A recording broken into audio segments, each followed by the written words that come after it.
Huli ka, mga emergency landing ng cargo plane na yan sa isang paliparan sa Russia. Dumaos-dos ang eroplano sa runway at dumire-diretso sa makapal na snow. Wala namang nasaktan sa 8 sakay ng cargo plane. Ayon sa Transport Prosecutor's Office ng Russia, bumigay ang kaliwang landing gear ng eroplano kaya dumaos-dos ito. Hindi naman nagbigay ng detalye kung bakit ito nag-emergency landing. 24 ang nasawi sa malawakang wildfire sa South Korea. Kita po sa satellite image ang usok mula sa nasusunog na gubat sa southeastern portion ng Sokor. Kabilang sa mga nasawi ang piloto ng bumagsak na helicopter na rumeresponde sa wildfire. Mahigit 27,000 residente na ang napilitang lumikas dahil sa mabilis na pagkalat ng apoy. Patuloy ang pagpapadala ng mga bumbero at gamit para mapabilis ang pag-apula sa wildfire. Tumutulong na rin daw ang US military. Ang mabibilis na balita. Huli sa akto ang isang lalaki habang nagbebenta ng iligal na droga sa barangay Pitogo, Taguig. Nasabat sa suspect ang mahigit 100 gramo ng umano'y shabu na nagkakahalaga ng mahigit 700,000 piso. Wala pang pahayag ang suspect na dati na ring naharap sa kasong may kinalaman sa iligal na droga. Nasa kustodiya na siya ng mga pulis para sa inquest proceedings sa reklamong paglabag sa Comprehensive Dangerous Drugs Act. Inaalam pa ang source ng iligal na droga.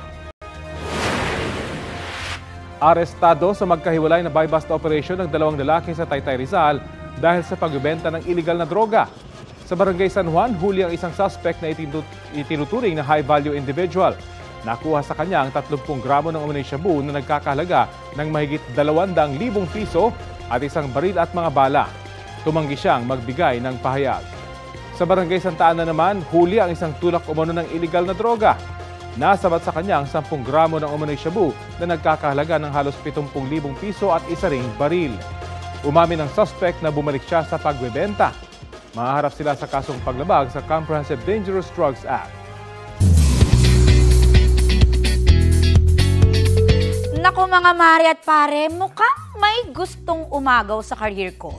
Walang iba kundi si pambansang Ginoo David Licauco. Pakisabi nga ulit kung sino makakasama mo dito, Derek. Siyempre makakasama ko dyan si Miss Julian San Jose, Gabby Garcia, Mikey Quintos, Isabel Ortega. Oo, tapos meron pa kaming Femela Baranda, James Blanco. Oh my God. Oh ha? G na G si David sa pagiging entertainment reporter nang makachikahan ko siya sa backstage ng isang fashion show last weekend.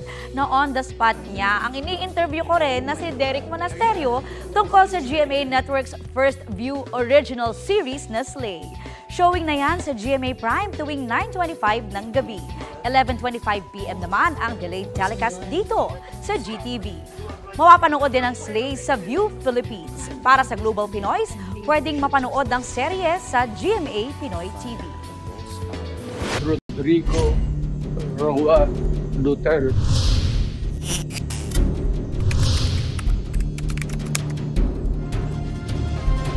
Isinumite na ng Office of the Prosecutor ng International Criminal Court sa legal team ni dating Pangulong Rodrigo Duterte ang mga ebidensya sa kasong murder bilang crime against humanity.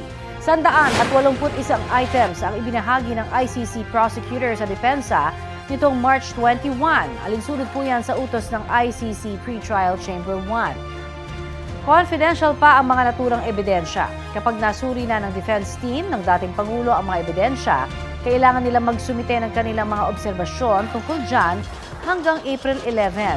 Inatasan din ng ICC Chamber ang defense team na sabihin kung meron din silang ilalabas na ebidensya at testigo bago ang confirmation of charges hearing sa September 23.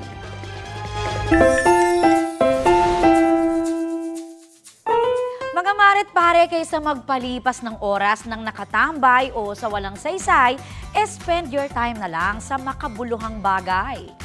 Yan ang ganap ng ilang college student from Manila. Bahagi ng isang course ni Mark Anthony Mendoza ang pakikibahagi sa volunteer work. Napili niya ang DSWD warehouse sa Pasay. Dahil vacant class daw noon ang mga kaibigan niyang sina Spielberg at Trixie, ayon, at isinama niya na lang sa pagbabalot ng bigas. Ika nga, friends that repack together, slay together. Malapit daw sa puso ni Mark ang pagbo-volunteer na dati nang nakibahagi sa isang sagip tuktong buhay bloodletting project ng GMA Kapuso Foundation.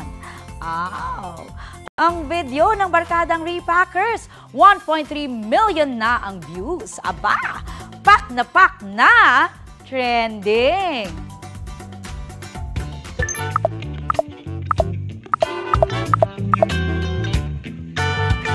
Kanya-kanya namang diskarte ang mga Pinoy para ma-beat ang tag-init. Oo, Mars, mabenta na rin yung mga pampapawi ng init tulad ng pamaypay, portable fans o kaya naman payong. Tinanong din namin ng netizens anong diskarte nyo ngayong inaasahang titindi pa ang init ng panahon. Ito na nga ang diskarte ni Nala Chen. Malalamig na pagkain at inumin tulad ng halo-halo, ice scramble at mais con yelo. Hindi rin mawawala ang malamig na tubig, ice coffee at buko juice. Si Elijah Reyes naman, solusyon sa pagbit ng heat ang pagtapat sa electric pan lagi. Magsiswimming naman daw linggo-linggo si Jeros Pangilinan para mapreskuhan. Si Shen naman ay ice bucket challenge ang paandar para malamigan. O uuwi naman daw sina Queen Rose Taj sa Baguio ngayong tag-init. Sana all. Habang si Ronald Pajares Magracia ay magdadala raw lagi ng basang face towel para idampi sa katawan. Perfect. Naku, dami nating tips ha. Oo, mainit na eh.